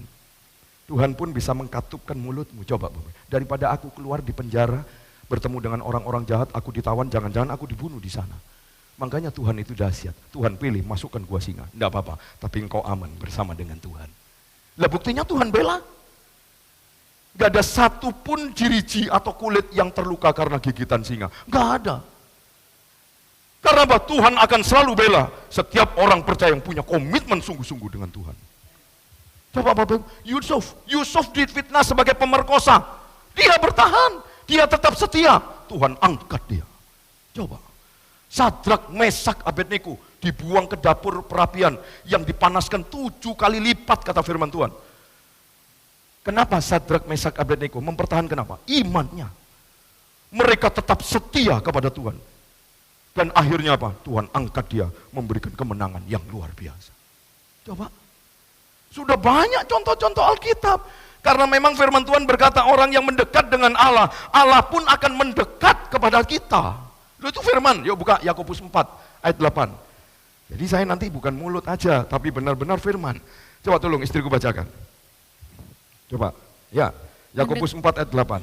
Mendekatlah kepada Allah dan ia akan mendekat kepadamu. Coba Bapak Ibu, terus. Tahirkanlah tanganmu, hai kamu orang-orang berdosa, dan sucikanlah hatimu, hai kamu yang mendua hati. Saya beri pengertian supaya Bapak Ibu paham. Nanti Bapak Ibu dalam baca ini memang jujur saya katakan. Alkitab yang kita punya ini mungkin dari jutaan atau miliaran ya diciptakan. Ya, jadi banyak terjemahan-terjemahan yang boleh saya katakan sulit untuk bisa kita mengerti. Ya, tapi izinkan saya berusaha dan memberikan pengertian yang mungkin kata sederhananya yang saya pakai. Tapi saya percaya ada kuat kuasa Roh Kudus yang selalu bekerja sama dengan kami untuk menyempurnakan. Sehingga Bapak Ibu dengan mudah. Artinya begini, Allah itu berjanji untuk mendekati semua orang yang berbalik dari dosa. Menguduskan hatinya, dan waktu kita berseru kepada Tuhan dalam pertobatan yang sungguh-sungguh didengar oleh Tuhan. Dalam pertobatan yang sungguh-sungguh loh. Bukan bertobat kalau di gereja, keluar gereja kumat. Nah itu lain. Saya tidak berani ngomong. Tapi Tuhan mau supaya kita bertobat sungguh-sungguh. Hatinya dikuduskan, datang kepada Tuhan dengan seruan apapun, percayalah. Kalau engkau datang kepada Tuhan dengan pertobatan yang sungguh-sungguh, Tuhan dengar dan dia juga mau dekat dengan kita. Ini dahsyat. Mendekatlah Allah, mendekatnya Allah akan mendatangkan kehadiran. Kehadiran Tuhan, dan kehadiran Tuhan itu ada kasih karunia di sana, ada berkat di sana, dan ada kasih Tuhan di sana. Makanya ada anak Tuhan ini lucu. Kadang berdebat dengan gini, Pak, perjanjian baru sudah diubah menjadi kasih karunia. Saya mau kasih tahu, biar Bapak Ibu paham. Makanya smart di GBT ini, hebat ini. Bapak Ibu, justru ada kasih karunia, engkau bisa menjauhi dosa. Sekarang dibalik-balik, karena kasih karunia kita boleh berdosa. Lu kan aneh. Aneh kan? Padahal nanti saya akan jelaskan. Di dalam perjanjian baru memang lebih banyak berbicara kasih karunia. Tapi orang yang mendapat kasih karunia, dia akan bisa menjauhi dosa. Itu kasih karunia. Bukan kasih karunia itu dalam arti engkau berdosa. Ya, memang kita semua manusia berdosa. Tapi tetap Tuhan larang supaya kita tidak hidup dalam dosa. Wah, kalau saya Bapak Ibu dikasih Tuhan punya pengertian bukan begitu. Kasih karunia ini disalahgunakan, akhirnya orang sembrono, hidup terus bergelimang di dalam dosa, hidup terus enaknya. Karena apa? Kasih karunia. Aku tidak bisa melakukan, Tuhan tahu, aslinya kamu tuh bisa. Tapi karena kamu memang sudah rusak, kamu sudah bobrok, makanya kamu tidak bisa. Sebetulnya bisa, makanya diberi kasih karunia. Dengan hadirnya kasih karunia, dengan hadirnya anugerah Tuhan, orang yang dulunya tidak bisa menjauhi dosa, karena kasih karunia, hidupnya menjauhi dosa. Karena kasih karunia. Makanya dibalik-balik kadang. Aduh repot Bapak Ibu. Karena apa? Pengertiannya nggak dalam. Nah sekarang kita lihat yang ketiga. Siapa orang yang tetap kuat dan bertindak? Yang ketiga adalah mereka yang menjalani kehidupan secara benar. Dan hidup kerohaniannya berkualitas. Makanya selalu saya bilang di mimbar ini, ayo jadilah orang Kristen, ojo aneh-aneh. Wis ojo aneh-aneh. Jaga mulut, jaga hati, itu aja enak jadi orang Kristen Bapak Ibu. Ya, luar biasa. Nggak usah aneh-aneh, nggak usah macam-macam dengan Tuhan. Karena apa? Dia tahu loh. Sebelum kita melakukan saja, dia sudah tahu. Makanya enak jadi orang Kristen itu nggak usah hidup di dalam Tuhan. Nggak usah aneh-aneh, nggak usah macam-macam. Mau melayani Tuhan, ayo layani dengan Tuhan. Beri yang terbaik untuk Tuhan. Sudah, cukup, selesai. Nggak usah aneh-aneh. Pokoknya pandang Tuhan saja. Saya mau tantangan itu hadir, masalah hadir. Sekali Yesus, tetap bersama Yesus. Tidak usah takut, tetap aja setia. Jalani saja hidup dengan benar. Jalani saja hidup dengan berkualitas. Nanti firman Tuhan pasti digenapi. Apa yang tidak kamu lihat, apa yang tidak kamu dengar. Coba lihat 1 Korintus 2 ayat 9. Tolong istriku bacakan. Semuanya ada di dalam firman Tuhan. Ini diberikan kepada orang-orang yang apa? Mengasihi dia, artinya apa? Tetap kuat. Setia terus, tidak akan kau mati kelaparan bro. Tuhan itu Allah yang selalu mempedulikan hidup kita. Dia Allah penyedia. Dia selalu menyediakan apa yang kita perlukan. Dia tidak pernah tinggalkan kita. Orang yang bermasalah aja, kalau kembali kepada Tuhan bertobat sungguh-sungguh, percayalah. Dia pegang kita, dia bela kita. Wah Bapak Ibu, mantap punya Tuhan. Loh sungguh saya mau katakan, mantap punya Tuhan. Makanya cukup punya Tuhan, intim di dalamnya, setia di dalamnya, punya persekutuan sungguh-sungguh di dalamnya, ada rasa takut dalam Tuhan. Oh luar biasa hidupmu. Udahlah, tidak usah banyak neka-neko. Coba tolong bacakan istriku. 1 Korintus 2 ayat 19. Ya. Tetapi seperti ada tertulis, apa yang tidak pernah dilihat oleh mata dan tidak pernah didengar oleh telinga, Oh mantap. dan yang tidak pernah timbul di dalam hati manusia, Ya. semua yang disediakan Allah untuk mereka yang mengasihi Dia. Coba, semua ini disediakan oleh Allah untuk mereka yang mengasihi Dia. Makanya tadi saya sudah katakan, pokoknya melayani Tuhan, beri yang terbaik, beres. Nanti Tuhan yang menyediakan segala sesuatunya, tepat pada waktunya. Udah beres. Ngapain kita pusing-pusing kalau kita diberi kesempatan untuk bekerja? Lakukan pekerjaan yang baik, biar nanti hasilnya Tuhan yang menentukan. Yang penting kita lakukan. Makanya saya mau katakan Bapak Ibu, ada 4 hal saat ini. Kita sudah lihat 3 hal, orang yang tetap kuat dan bertindak. Sekarang saya mau balik. Sekali lagi Bapak Ibu, ternyata yang setengah-setengah dengan Tuhan, mereka akan terus menghadapi banyak masalah yang serius. Ternyata saya catat di sini Bapak Ibu, saya simpulkan. Di akhir zaman ini ada masalah yang serius bagi orang-orang yang setengah-setengah dengan Tuhan. Ada 4 hal saya catat di sini. Yang pertama, Bapak Ibu, tekanan dan ancaman kehancuran pada keluarga. Hati-hati. Saya mau wanti-wanti Bapak Ibu. Karena keluarga ini satu masalah yang serius di hadapan Tuhan. Karena Tuhan yang mendesain keluarga. Ingat ini baik-baik. Hati-hati Bapak Ibu. Jangan kita lihat aman-aman saja keluarganya baik, belum tentu. Hati-hati Bapak Ibu. Roh Kudus berbicara banyak tentang keluarga. Maaf saya harus jelaskan ini. Hati-hati Bapak Ibu yang dikasih Tuhan. Yang pertama, bagi orang yang setengah-setengah dengan Tuhan, akan ada tekanan dan ancaman kehancuran pada keluarga. Karena apa? Karena meningkatnya sikap hidup egois. Egois saat ini. Makanya senjata setan di hari zaman ini sedang bekerja diarahkan kepada keluarga. Saya ulangi sekali, hati-hati dengan keluarga. Karena akhir zaman ini setan sekarang ini bekerja dan mengarahkan pekerjaannya kepada keluarga. Itu sebabnya Bapak Ibu, kita tidak heran. Kita bisa melihat di mana-mana kehancuran keluarga. Bahkan bukan hanya di luar. Di dalam gereja pun, kadangkala di dalam gereja pun kita melihat suami kasar terhadap istrinya, istri melawan terhadap suaminya, suami istri ribut dan saling menyakiti satu dengan yang lain. Baru saja dapat komunikasi saya tunjukkan ke istri. Sampai istrinya tuh nunjukkan foto sama saya. Dia apa? Dihajar habis-habisan. Ini kok saya tunjukkan fotonya, betul nggak? Aduh saya bilang, ini hamba Tuhan loh. Aduh. Bapak Ibu, coba, wah ditunjukkan semua dari tangan apa kaki itu ya, saya kurang jelas itu. Cuman kalau lihat sepintas sih kayaknya tangan. Lihat sepintas Bapak Ibu, waduh bencut semua, biru semua. Akhirnya dia bilang, saya coba visum kok. Ih, ngeri Bapak Ibu. Coba Bapak Ibu dikasih Tuhan, tidak heran kebenaran firman Tuhan hari ini mengingatkan buat kita. Hati-hati loh keluarga.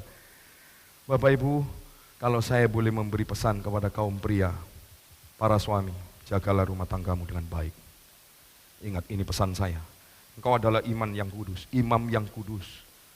Hati-hati, engkau imam dalam berkeluarga. Kalau imamnya enggak beres, imamnya tidak memberi contoh, percaya Bapak Ibu, hancur rumah tangga. Hancur rumah tangga Bapak Ibu. Jadi pesan saya sebagai gembala yang Tuhan percayakan, para suami juga yang ada di tempat ini, jaga keluargamu, supaya tetap ada suasana surga di dalam rumah tanggamu. Hati-hati, kalau sudah istri mulai tidak betah di rumah, suami sudah mulai tidak betah di rumah, anak-anak sudah mulai tidak betah di rumah, ada sesuatu dalam rumah tanggamu. Hati-hati Bapak Ibu dikasih Tuhan, terus ciptakan damai sejahtera dengan kedekatan engkau dengan Tuhan, percayalah Tuhan pasti beri damai sejahtera. Tuhan akan beri kebahagiaan yang luar biasa, karena saya percaya Bapak Ibu, dalam rumah tangga yang penuh damai, berkat Tuhan diperintahkan kepada kita. Percayalah, Tuhan mau lihat rumah tangga karena memang kita sudah diizinkan Tuhan untuk berumah tangga. Lain kalau enggak berumah tangga, lain beda cerita. Bapak Ibu dikasih Tuhan. Tapi kalau Tuhan sudah izinkan memilih pasangan, ingat dulunya bagaimana. Bapak Ibu ini kasih Tuhan, hati-hati loh. Makanya selanjutnya saya juga memberikan pesan singkat kepada kaum Hawa. Hati-hati para istri, engkau tiang penopang loh dalam keluarga. Suamimu misal ini ya, enggak benar. Gaya hidupnya sudah mulai kelihatan gak benar. Ayo, sang istri mulailah berlutut di hadapan Tuhan. Karena sekali lagi, kalau sudah seperti itu Bapak Ibu dikasih Tuhan, hanya Yesus Kristus Tuhan yang sanggup memulihkan. Engkau tidak akan bisa bekerja dengan kekuatanmu, tidak akan bisa. Makanya saya pesan kepada kaum Hawa, istri, begitu melihat suamimu ada yang tidak benar, ini yang dilakukan oleh istri saya. Maaf, bukan saya menonjolkan, karena ini memang fakta. Dalam keluarga ini yang memang beliau lakukan. Makanya saya sekarang berani memberikan saran, memberikan nasihat, karena ini yang sudah dilakukan oleh istri saya. Istri saya begitu melihat enggak benar suaminya, dia berlutut di hadapan Tuhan. Mulai membangun persekutuan yang indah dengan Tuhan. Saatnya engkau istri jujur dengan Tuhan. Terutama dalam kelemahanmu sebagai istri. Lalu apa? Mulailah berkata, Tuhan, kuserahkan semua keluargaku. Biar kehendakmu ada di sana. Aku menyerahkan dan aku percaya. Karena engkau merancangkan sesuatu yang baik, yaitu rancangan Allah, rancangan damai sejahtera. Berdoa terus sama Tuhan. Karena Tuhan yang mempercayakan suamiku ada di sisiku. Wah, ini luar biasa Bapak Ibu. Bapak Ibu lihat nanti, jangan heran kalau suamimu nanti dipakai Tuhan luar biasa. Mengalami perubahan signifikan untuk hormat kemuliaan nama Tuhan. Coba, oleh apa? Karena kedekatan. Kedekatan istri dengan Tuhan. Dengan adanya kedekatan istri dengan Tuhan, akhirnya apa? Istri itu tidak ada berubah dengan suami. Padahal tingkah lakunya sudah nggak benar. Suaminya sudah nggak benar. Tapi karena lihat tingkah laku istri ini tetap penuh dengan kasih. Tetap baik. Bapak Ibu maaf saya saksi singkat saja. Kami pernah pulang, kami mabuk. Waktu itu rumah kami ada di Gunung Batu. Kami pulang, kami mabuk. Istri saya bukan menyambut dengan emosi. Dia datang menghampiri saya dengan tetesan air mata. Kenapa Pak? Ayo dibopong saya duduk. Sebenarnya saya mau marah. Tapi karena lihat kasih, makanya kasih itu menutup banyak sekali dosa. Kasih itu dahsyat. Kasih itu bisa mempersatukan. Yang jahat bisa jadi baik dengan apa? Kasih. Ini yang dilakukan, makanya saya berani katakan dalam mimbar. Karena Tuhan sudah pulihkan keluarga saya. Makanya istri-istri, ayo Bapak Ibu kasih Tuhan, tetaplah ciptakan kasih. Seburuk apapun suamimu, sejahat apapun suamimu, tetap kasih melalui hubunganmu dengan Tuhan. Sehingga kasihmu gak pura-pura. Kasihmu itu nyata. Karena apa? Dekat dengan Tuhan. Ini penting. Makanya sekali lagi saya berpesan, suami berhenti egois. Sudah cukup, mungkin istri anak-anakmu tertekan karena keegoisanmu. Sudah cukup Bapak Ibu kasih Tuhan, hai istri juga, jangan kepala batu. Saya pesan, sudah cukup. Suamimu mungkin rontok karena buta ya, Bapak itu mungkin karena tertekan. Ya, sehingga waduh, Bapak Ibu dikasih Tuhan. Pokoknya saya pesan hati-hati, ayo berhentilah. Suami hormati istrimu, istri tunduk pada suami. Bapak Ibu dikasih Tuhan, penting. Jadi sekarang kita tahu bahwa masalah yang serius di akhir zaman ini adalah tekanan dan ancaman kehancuran bagi keluarga. Karena apa? Meningkatnya egois, berhentikan egois. Saya selalu punya pikiran gini sama istri Bapak. Untuk apa saya egois? Ini istri saya. Coba kalau kita pikir, ngapain? Malah benar Tuhan bilang apa? 2 menjadi 1. Jadi 1 dengan saya. Buat apa saya harus egois? Istri pun juga demikian, Bapak Ibu. Dia enggak ada egois. Waduh, saya belum pernah, maaf, waduh nanti sangka saya muji-muji terlalu banyak. Bapak Ibu, oke saya lanjutkan kembali. Yang kedua, kita lihat Bapak Ibu. Ancaman serius di akhir zaman, apa? Sudah mulai kehilangan ketulusan dan kejujuran. Ini akhir zaman Bapak Ibu. Mungkin karena manusia itu diperbudak oleh uang. Mungkin uang dianggapnya segala-galanya bagi mereka. Hari ini saya mau katakan Bapak Ibu, modal hidup kita hanya ada 2, jujur dan tulus. Saya percaya kalau kita mau jadi orang-orang pinter, ya, orang-orang yang cerdas, itu banyak kita dapatkan. Sekali lagi saya ulang, kalau kita mau cari orang-orang pintar, orang-orang yang cerdas, banyak kita dapatkan. Tapi kalau kita mencari orang yang jujur, orang yang tulus, langkah. Gak mudah Bapak Ibu. Di gerejanya susah cari orang yang tulus, jujur. Tapi saya percaya di gereja ini masih dipenuhi dengan orang-orang yang jujur dan tulus. Saya percaya Bapak Ibu dikasih Tuhan. Kita lihat sekarang yang ketiga. Apa ancaman serius di akhir zaman? Yang ketiga, hilangnya rasa takut akan Tuhan. Sehingga ibadah ini seringkali dijadikan sebagai topeng kepalsuan. Ya, Bapak Ibu dikasih Tuhan, coba perhatikan. Karena satu hal yang saya mau beritahu, hilangnya rasa takut akan Tuhan akan mendatangkan masalah serius di kemudian hari. Jangan kau kira hari ini kau disertai, memang Tuhan itu baik. Dia selalu bilang apa? Sabar aku, supaya engkau bertobat. Dia selalu beri kesempatan. Tapi jangan sampai kau kesempatan kau salah gunakan. Karena kesempatan yang Tuhan berikan ada batasnya, sesuai dengan usia kita. Usia kita kan ada batasnya.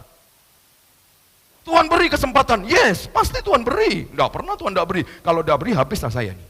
Terutama saya yang saat ini di mimbar. Habis duluan karena saya hidupnya enggak benar. Tapi karena Tuhan selalu memberikan kesempatan untuk kita bertobat, hidup berubah, mengalami perubahan yang sungguh-sungguh dalam hidupnya. Percayalah Bapak Ibu. Di sanalah Tuhan perlahan-lahan Tuhan akan angkat kita. Makanya sekarang ini sudah mulai banyak hilang ada rasa takut akan Tuhan. Makanya nanti hati-hati, engkau akan punya masalah yang serius di kemudian hari. Hati-hati Bapak Ibu. Kenapa akan datang masalah yang serius di kemudian hari? Bapak Ibu dikasih Tuhan. Karena orang-orang yang tidak takut akan Tuhan adalah orang-orang yang sembrono. Karena hidupnya sudah tidak ada Tuhan lagi. Orang-orang yang sudah tidak ada tanggung jawab lagi. Dengan apa yang Tuhan karuniakan kepada kita sudah tidak lagi bertanggung jawab. Sehingga kesemuanya itu kamuflase. Kesemuanya itu apa? Kepalsuan. Kesemuanya itu apa? Kemunafikan. Makanya Bapak Ibu, saya mau katakan begini, biar Bapak Ibu paham. Minimal kita ini punya hati takut akan Tuhan aja. Percayalah, orang yang takut akan Tuhan, kita akan berusaha untuk menjauhi apa? Menjauhi dosa. Karena orang yang takut akan Tuhan, hidupnya selalu waspada. Selalu waspada. Ini yang saya tekankan. Saya tidak mau melihat Bapak Ibu cuma bilang, oh aku mencintai Yesus, I love you so much. Aku mengasihi Tuhan. Bapak Ibu, hamba Tuhan sekalipun yang mengasihi Tuhan sungguh-sungguh, mencintai Tuhan sungguh-sungguh. Hari ini dia dilepas jadi jabatan gembala. Betul ini terjadi. Hari ini dia dilepas jadi jabatan gembala. Karena apa? Selingkuh. Coba Bapak Ibu perhatikan ini baik-baik. Karena apa? Karena hilangnya rasa takut akan Tuhan. Orang yang takut akan Tuhan pasti ada rasa takut berbuat dosa. Orang yang takut akan Tuhan, dia takut main-main dengan firman Tuhan. Orang yang takut akan Tuhan tidak pernah miring ke kiri atau ke kanan, tidak pernah. Tapi dia berusaha untuk terus di tracknya Allah. Mau bisa singkir sedikit, dia kembali lagi. Roh Kudus mengingatkan kita. Sehingga kita kembali ke tracknya yang benar. Hati-hati Bapak Ibu dikasih Tuhan. Ini perlu kita jaga ya. Yang ketiga ini perlu kita waspadai. Ya, kehilangnya apa Bapak Ibu dikasih Tuhan? Hilangnya rasa takut akan Tuhan. Dan kita lihat yang keempat terakhir Bapak Ibu. Saya pelajari ada masalah serius di akhir zaman. Munculnya apa? Semakin banyak pengkhianatan. Karena sekali lagi Bapak Ibu, itu disebabkan karena rendahnya komitmen moral manusia. Sudah tidak ada lagi komitmen. Bapak Ibu, hidup ini hanya 2. Dikhianati atau mengkhianati. Itu aja Bapak Ibu dikasih Tuhan ya. Tapi saya mau menekankan begini, apapun yang terjadi jangan pernah berkhianat. Jangan pernah berkhianat. Hati-hati, Pak. Orang yang berkhianat hidupnya tidak pernah bahagia. Makanya sesusah apapun hidup kita, jangan pernah berkhianat. Sekali Yesus, tetap Yesus untuk selama-lamanya. Sekali berada di dalam kebenaran, tetaplah di dalam kebenaran. Sekali engkau setia, tetaplah setia sampai akhir kita. Percayalah Bapak Ibu, tapi sekali lagi, andaikan mungkin engkau dikhianati, jangan pernah dendam. Jangan pernah sakit hati. Saya sudah katakan, 8 poin kami katakan Bapak Ibu dikasih Tuhan. Dalam hal mengampuni, penting sekali. Hati-hati, kadang-kala kita kecenderungan ingin membalas. Makanya begini Bapak Ibu, saya kok punya pemikiran kemarin saya sampaikan di khotbah terakhir tentang pengampunan. Yang ke-8, saya bilang begini, orang yang punya kecenderungan ingin membalas orang yang telah menyakiti, berarti dirinya pernah disakiti luar biasa, dan dia pun juga pernah membalas secara luar biasa. Orang yang seperti ini akan terus terbiasa, ingin membalas, sulit untuk ngerem. Hati-hati Bapak Ibu dikasih Tuhan, makanya ini dibutuhkan kedekatanmu dengan Tuhan. Engkau kalau nggak dekat dengan Tuhan berbahaya. Pasti itu akan terus berjalan. Makanya pada pagi hari ini Bapak Ibu dikasih Tuhan selalu berpesan, seburuk apapun engkau dikhianati, tetaplah jangan balas dan jangan sakit hati. Ya, jangan juga dendam karena firman Tuhan berkata manusia mereka-rekakan yang jahat, tetapi Allah mereka-rekakan kebaikan. Ya, Bapak Ibu dikasih Tuhan. Nah ini kedahsyatan Tuhan. Semuanya saya yakin dan percaya Allah bisa lakukan. Asalkan kita percaya sungguh-sungguh ke dalam Kristus, kita akan selalu melihat kemuliaan Allah di dalammu, pasti.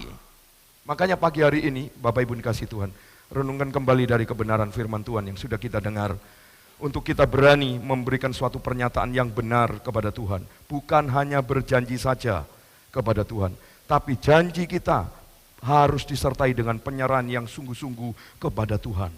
Dan harus dengan janji itu kerjakan sungguh-sungguh. Harus ada komitmen yang sungguh-sungguh kepada Tuhan. Jangan ragu-ragu Bapak Ibu, tetaplah melangkah sungguh-sungguh kepada Tuhan. Karena engkau menyembah Allah yang hidup. Engkau Allah yang perkasa yang kau sembah. Kau tidak pernah sia-sia, engkau bukan menyembah kepada Allah-Allah yang maaf sekali lagi. Yang Allah bersifat patung, bersifat dewa, itu Allah yang mati. Tapi engkau menyembah kepada Allah yang hidup dalam pemeliharaan kau hari ini. Itu karena Dia yang memelihara kita. Ayo Bapak Ibu, mulailah sekarang ini komitmen dengan Tuhan. Ada beberapa hal yang sudah saya sampaikan, biarlah firman Tuhan ini menjadi teguran buat kita. Tujuannya supaya engkau kembali ke jalan yang benar.